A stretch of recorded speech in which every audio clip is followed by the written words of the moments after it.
Bien, vamos a hablar de este capítulo del podcast de Memorias de un Tambor por un tal José Carlos G. Bien, José Carlos García, entiendo. Que se llama Pacífico, el lago español. Este, este podcast, bueno, es un podcast de la historia de España, ¿vale?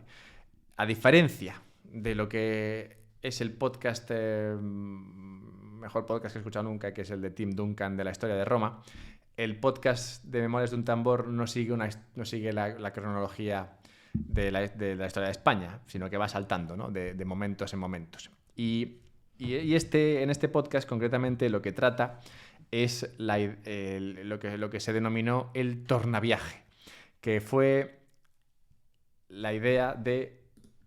Esto es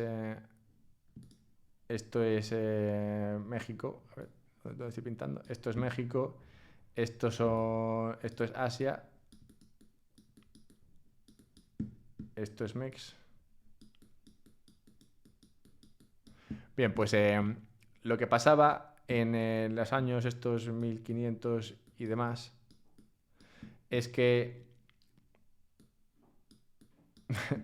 podíamos ir de México a Asia, pero no podíamos ir de Asia a México, porque no había huevos, básicamente. No había manera de encontrar los vientos posibles que llevasen a los barcos de vuelta de Asia a México. Si bien ir de este a oeste, de México hacia Asia, a las Filipinas, a las especias y demás, era sencillo, volverte luego con las especias a México era una mierda, no había posibilidad.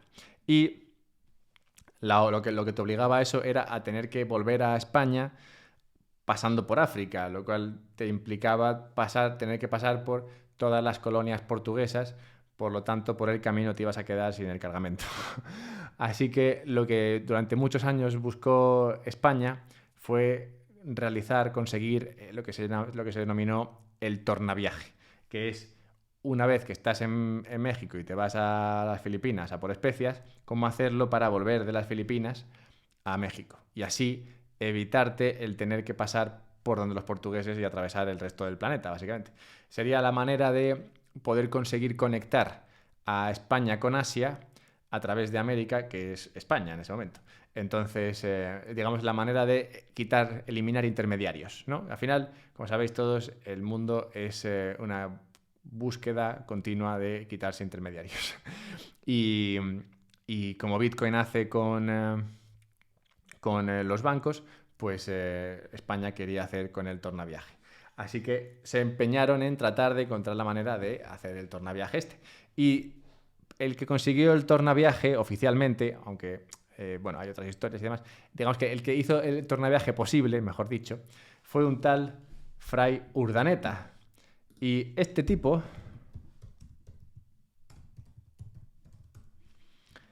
Fray Andrés de Urdaneta, este colega, tuvo una vida de lo más peculiar, que muy probablemente se abra camino al podcast algún día. Porque estos personajes me encanta que alguna vez tengan su momento en el podcast. Y sí, Fray Andrés de Urdaneta tuvo una vida curiosa porque a pesar del prefijo, ¿no? Fray, pues sí, fue fraile, pero no empezó de fraile. Al revés, empezó de... Ah, mira qué buena. Aquí está buena imagen. Ahí no se ve. A ver, mira, aquí voy a coger esta imagen. Empezó de, digamos, lifer, ¿no? Vividor,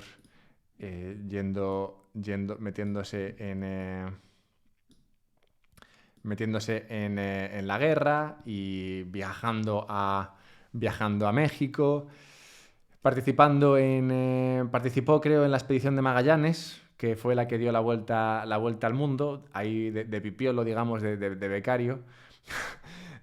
Y sí, bueno, digamos que esa primera expedición que le permitió ya ver de primera mano lo que eran las Filipinas y demás, pues digamos que le permitieron el convertirse en una persona interesante para la España en ese momento, que como digo estaba tratando de encontrar la manera de hacer el tornaviaje, que es eso que vemos ahí en la imagen. Entonces, Andrés, o sea, Andrés de Urdaneta, antes de ser fraile, era, bueno, marino y peleó, luchó contra indígenas por todo el planeta, básicamente, luchó contra portugueses, luchó con un montón de gente, básicamente, y siguió ahí en la pelea con el tema de descubrir, de entender, de aprender más sobre lo que era Asia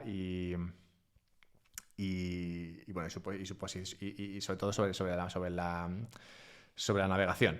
Y trabajó mucho todo el tema este del conocimiento, bueno, conocimientos varios sobre la navegación y demás. Entonces, era como, bueno, era el típico, ¿cómo se dice esto? El típico Da Vinci, ¿no? El típico personaje de Renacimiento, ¿no? Que sabía mucho de todo. Sabía pegar tiros, sabía de navegación, sabía de botánica, sabía de teología, sabía de muchas cosas, ¿no? Y tenía mucho mundo. O sea, que digamos que en su día, digamos que este tío era como de lo más interesante que te podías echar a la cara, básicamente. Y ocurrió que después de muchos intentos de hacer conseguir el dichoso tornaviaje, en un momento determinado montaron otra nueva expedición para conseguir esto. Y pusieron al mando de la misma a Legazpi. ¿Conoceréis Legazpi? Porque es una plaza de Madrid. Bueno, pues es una plaza porque este tipo existió en su día, ¿vale? Entonces el tal Legazpi capitaneaba un barco en el cual estaba nuestro colega Andrés de Urdaneta, que en ese momento ya había pasado a fraile. Esto es interesante porque, claro, nada del currículum de Urdaneta hacía prever que este tipo se iba a meter a cura. O sea, ha estado por ahí por el mundo, viendo indígenas, haciendo cosas un poco salvajes en algunos casos, muy probablemente, y de repente pues sintió la llamada y se metió a fraile.